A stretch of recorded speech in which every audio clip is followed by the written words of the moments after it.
राधे राधे दोस्तों, आप सभी का स्वागत है श्री राधे किशोरी चैनल पर। आज के इस वीडियो में हम बताएंगे माता सीता के 10 रहस्य।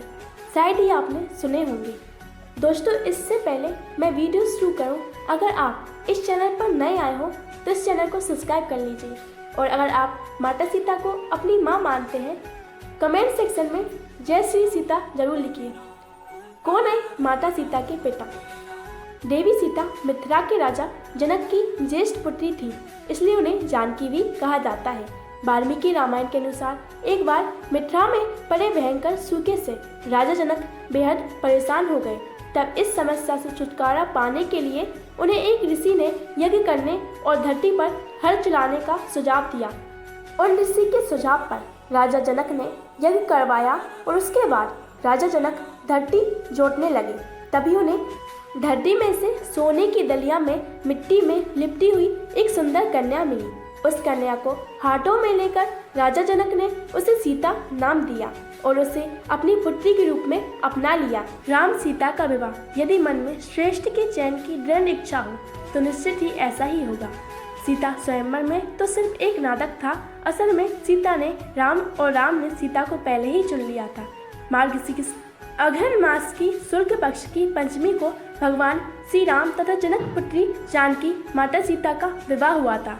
तभी से इस पंचमी को विवाह पंचमी पर्व के रूप में मनाया जाता है। निश्चित ही आज के दौर में किसी पुरुष में श्री राम को ढूंढना मुश्किल है, लेकिन इतना भी मुश्किल नहीं कि एक पत्नी व्रत धर्म का जो पालन करे और जो 7 वचनों को गंभीरता से ले, उसी से विवाह करना चाहिए। महिलाओं को विवाह तो ऐसे ही व्यक्ति से करना चाहिए जो कि थोड़े बहुत संस्कारों का पालन करता हो। तीसरा रहस्य, असाधारण पतिव्रता। यह तो बहुत ही आश्चर्य की बात है कि वनवास भगवान श्री राम को मिला, लेकिन माता सीता भी उनके साथ महलों के सारे सुख धन और वैभव को छोड़कर वन को चली गईं, सिर्फ इसलिए कि उन्हें अपने पतिव्रत धर्म को निभाना था। इसलिए भी उन्होंने 60 वचन साथ में पढ़े थे। उस काल में वन बहुत ही भयानक हुआ करता था, वहाँ रहना भी बहुत कठिन था, लेकिन माता सीता ने भगवान श्री राम के साथ ही रहना स्वीकार किया। निश्चित ही पति को अपनी पत्नी के हर कदम पर साथ देना जरूरी है, उसी तरह पत्नी का भी उसके पति के हर सुख और दुख में साथ देना जरूरी है। कोई महिला यदि अपने पति के दुख में दुखी और सुख में सुखी होती है तो वही पतिव्रता नारी है, और वो ऐसा नहीं करती तो उसे सोचना चाहिए कि वह क्या है। आदर्श और उत्तम दाम्पत्य जीवन से पार्वती और राम सीता की तरह ही हो सकता था। माता सीता का चौथा रहस्य, सिर्फ गृहिणी नहीं कामकाजी भी। माता सीता सिर्फ गृहिणी ही नहीं थी, अर्थात घर में रहकर घर के कामकाज को तो देखती थी, वे प्रभु श्री राम के हर कार्य में भी हाथ बटाती थी। इस तरह भी एक कामकाजी महिला भी थी। श्री राम जहाँ रुकते थे वहाँ भी 3 लोगों के रहने के लिए एक कुटिया बनाती, खुद के कपड़े बनाते, जलाने के लिए लकड़ी इकट्ठा करते और खाने के लिए कंदमूल तोड़ते थे। इन सभी कार्यों में श्री राम के साथ लक्ष्मण जी और माता सीता भी सहायता करती थी। माता सीता का जब रावण ने अपहरण कर लिया और उन्हें अशोक वाटिका में रखा, तब इस कठिन परिस्थिति में उन्होंने शील, सहनशीलता, साहस, धर्म का पालन किया। इस दौरान रावण ने उन्हें साम दाम दंड भेद सभी तरह की नीति को अपनाई, उन्हें झुकाने का काफी प्रयास किया, लेकिन माता सीता नहीं झुकी, क्योंकि उनको रावण की ताकत और वैभव के आगे अपने पति श्री राम और उनकी शक्ति के प्रति पूरा विश्वास था। लंकाधिपति रावण ने माता सीता का हरण करके 2 वर्ष तक माता सीता को अपनी कैद में रखा। इस कैद में माता सीता एक वाटिका की गुफा में राक्षसियों के पहरे में रहती थी। नंबर 6, माता सीता का विश्वास। हनुमान जब लंका में अशोक वाटिका पहुंचे तो वे भगवान श्री राम की जो अंगूठी लाए थे वह सीता को दी। सीता माता बहुत खुश हुई। उन्होंने अपने कष्ट को व्यक्त किया और आशंका और निराशा भी जताई कि इतना विलंब कैसे हो गया। भगवान श्री राम को आने में नाथ कहीं भूल तो नहीं गए। मुझे सीता के मन में ऐसी स्थिति जानकर हनुमान ने कहा कि श्री राम को आने में थोड़ा विलंब हो रहा है। माता, यदि आपको लग रहा है कि वे समुद्र पार कर पाएंगे या नहीं, तो मैं आज ही आपको लेकर श्री राम के पास चलता हूँ। हनुमान जी ने उन्हें अपनी शक्ति का भरोसा और परिचय दिया।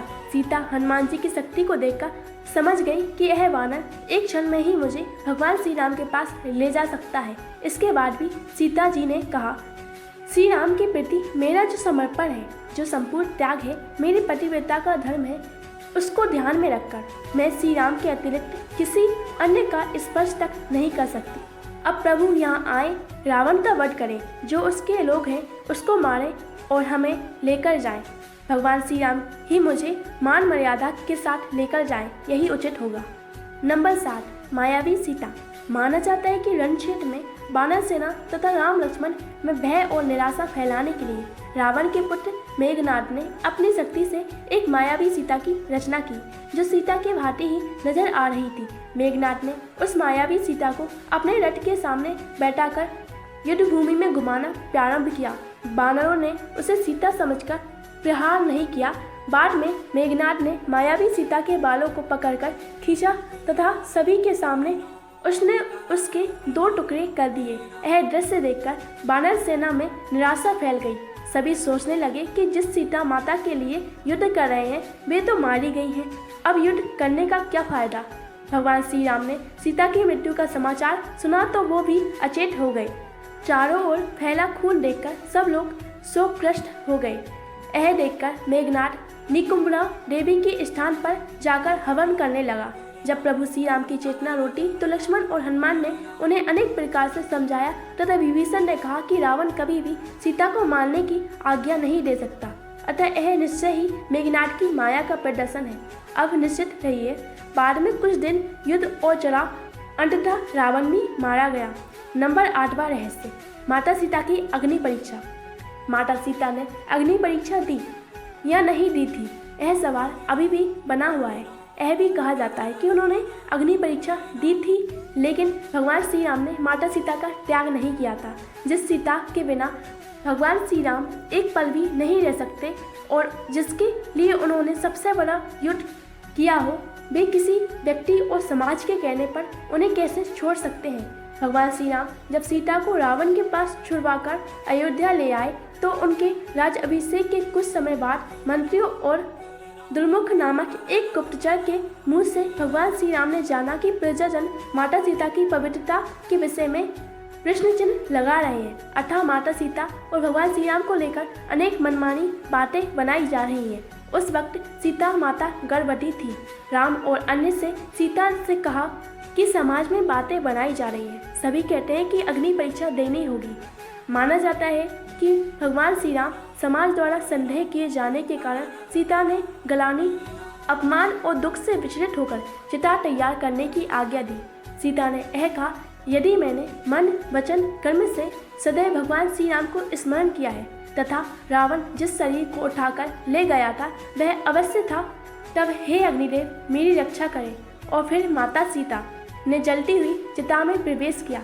अग्निदेव ने प्रत्यक्ष रूप धारण करके माता सीता को गोद में उठाकर श्री राम के सम्मुख प्रस्तुत करते हुए कहा कि माता सीता हर प्रकार से पवित्र है। इस अग्नि परीक्षा के बाद भी जन समुदाय ने तरह तरह की बातें बनाई जाने लगी। तब श्री राम के समक्ष फिर से धर्म संकट उत्पन्न हो गया। नंबर 9, वाल्मीकि आश्रम में माता सीता के कष्ट। माता सीता जब गर्भवती थी तब उन्होंने एक दिन श्री राम से एक बार तपोवन घूमने की इच्छा व्यक्त की, किंतु राम ने वंश को कलंक से बचाने के लिए लक्ष्मण से कहा कि वे माता सीता को तपोवन में छोड़ आए। हालांकि कुछ जगह उल्लेख है कि भगवान श्री राम का सम्मान उनकी प्रजा के बीच बना रहे, इसके लिए उन्होंने अयोध्या का महल छोड़ दिया और माता सीता वन में जाकर वाल्मीकि आश्रम में रहने लगी। वे गर्भवती थी और इसी अवस्था में उन्होंने अपना घर छोड़ा था। वाल्मीकि आश्रम से सीता ने लव और कुश नामक 2 जुड़वा बच्चों को जन्म दिया। माता सीता का 10वां रहस्य। माता सीता अपने पुत्रों के साथ वाल्मीकि आश्रम में रहती थी। एक बार की बात है कि भगवान श्री राम ने अश्वमेध यज्ञ का आयोजन किया। इस यज्ञ में वाल्मीकि जी ने लव और कुश को रामायण सुनाने के लिए भेजा। राम ने दोनों कुमारों से यह चरित्र सुना। कहते हैं प्रतिदिन वे दोनों 20 सर्ग सुनाते थे। उत्तरकांड तक पहुँचते भगवान श्री राम को पता चल गया कि ये दोनों भगवान श्री राम के ही बालक हैं। तब भगवान श्री राम ने माता सीता को कहा कि यदि वे निष्पाप हैं तो यहाँ सभा में आकर अपनी पवित्रता प्रकट करें। वाल्मीकि सीता को लेकर सभा में गए। वहाँ सभा में वशिष्ठ ऋषि भी थे। महर्षि वशिष्ठ ने कहा कि हे राम, मैं वरुण का 10वां पुत्र हूँ। जीवन में मैंने कभी झूठ नहीं बोला। ये दोनों ही तुम्हारे पुत्र हैं। यदि मैंने झूठ बोला हो तो मेरी तपस्या का फल मुझे ना मिले। मैंने दिव्य दृष्टि से उनकी पवित्रता देख ली है। तब माता सीता ने हाथ जोड़कर नीचे मुख करके बोली, हे धरती माँ, यदि मैं पवित्र हूँ तो धरती फट जाए और मैं उसमें समा जाऊँ। जब सीता ने यह कहा तब नागों पर रखा एक सिंहासन पृथ्वी फाड़कर बाहर निकला। सिंहासन पर पृथ्वी देवी बैठी थी। उन्होंने सीता को गोद में बैठा लिया। सीता के बैठते ही वह सिंहासन धरती में धंसने लगा और सीता माँ भी धरती में समा गई। हालांकि पद्म पुराण में इसका वर्णन अलग मिलता है। पद्म पुराण की कथा में माता सीता धरती में नहीं समाई थी, बल्कि उन्होंने श्री राम के साथ रहकर सिंहासन का सुख भोगा था। उन्होंने भी श्री राम के साथ जल में समाधि ले ली थी। इन सभी बातों से यह स्पष्ट होता है कि आज की स्त्री भी सीता माता की पावन चरित्र की तरह ही सेवा, संयम, त्याग, सलीनता, अच्छे व्यवहार, हिम्मत, शांति, निर्भयता, क्षमा और शांति को अपने जीवन में स्थान देकर कामकाजी और दाम्पत्य जीवन के बीच संतुलन के साथ सफलता और सम्मान भी पा सकती है। दोस्तों, क्या आप सभी ये रहस्य जानते थे? कमेंट सेक्शन में बताइए। और दोस्तों, आप सभी को ये वीडियो कैसी लगी हमें कमेंट करके बताइए और कमेंट सेक्शन में एक बार प्रेम से लिखिए, माता सीता की जय हो। दोस्तों, ऐसे ही वीडियो देखने के लिए हमारे चैनल को सब्सक्राइब करिए और इस वीडियो को ज़्यादा से ज़्यादा लाइक शेयर करिए। अब मैं मिलूंगी आपको एक और अनोखी वीडियो के साथ। तब तक के लिए राधे राधे।